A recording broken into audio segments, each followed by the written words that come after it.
Well, Ubisoft has now confirmed that they are now indeed working on one of the biggest projects that they have ever worked on, which is their upcoming first-person open-world game, Avatar: The Frontier of Pandora. Now, recently, just yesterday, Ubisoft has provided us with a ton of information, and now the creative director of Avatar: Frontiers of Pandora, Magnus himself, has now confirmed that some of the clips that they actually showed in the first look trailer is actually a clip from the in-game gameplay that was captured on the next-gen hardwares. And this has been something that a lot of people were actually confused whether or not this trailer was indeed a gameplay trailer or if this was some kind of a CGI, a cinematic trailer or not, because the graphics, it looked absolutely stunning, and a lot of people, including myself, did actually think that this was some kind of a CGI trailer. But then it seems like Ubisoft has finally come out and they have indeed confirmed that all of these shots that we see in the trailer is indeed from in-game gameplay. Now, obviously, this is going to be a first-person game, and we also got to see a couple of first-person gameplay shots and the first ever opening scene of the trailer where we see a ton of vegetations and a lot of crazy details being put into terrain. And if this is how the fidelity of the game is basically going to look like when it actually comes out next year, I honestly, lads, think that this could be one of the best next-gen games for the next generation.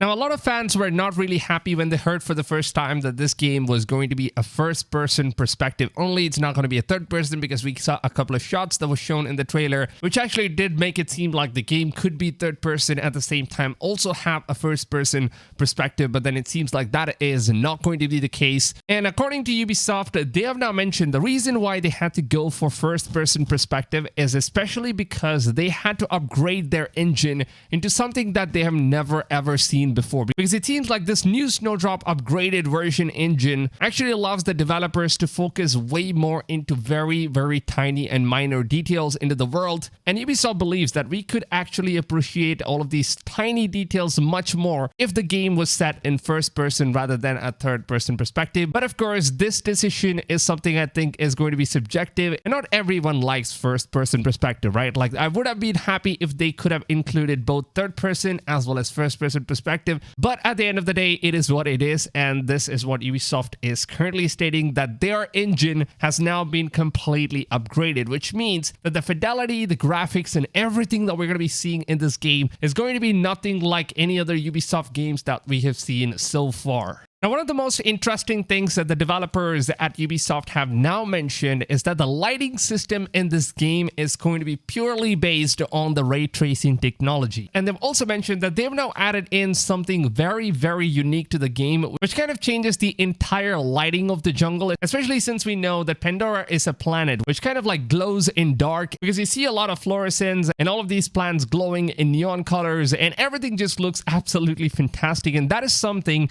that this engine is capable of achieving, which means that the same place that you're going to be seeing in daytime is going to look very different from what the same location is going to look like at night times. And according to Ubisoft, all the lightings and everything that they've used in this game is going to be reflected in real time, meaning that every single lighting in this game is only going to be focused on ray tracing technology. So which actually leads to a conclusion that this game is, of course, not going to be released on current gen hardwares. So if you want to be experiencing Avatar: Frontier of Pandora at its finest, then you better have RTX enabled GPUs, or at least the next generation consoles, the PS5 and Xbox Series X. The development team that actually worked on all the visuals and creation and art direction for the movie are the same guys that also worked on the game as well, which means that Ubisoft is not leading this project all by themselves, and that is of course the good news, because a lot of people are really subjective when it comes to Ubisoft games, because they always tend to screw some things up. And this time around, it seems like John Landau, the movie crew, are the ones who actually took control of this game, and they are the ones who are getting involved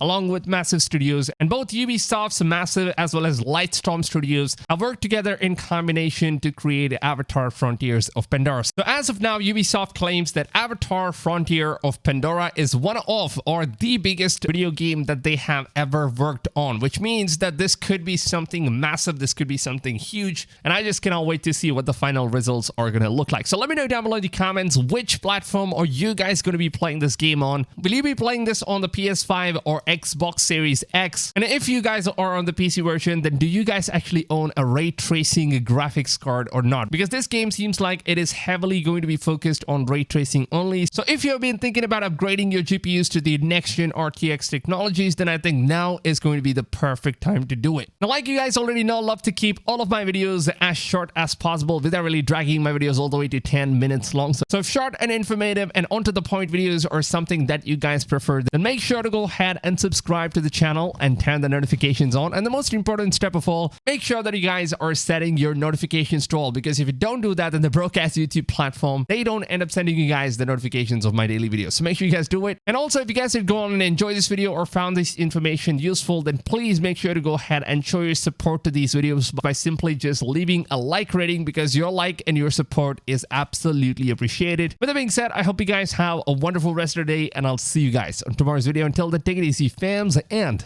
goodbye.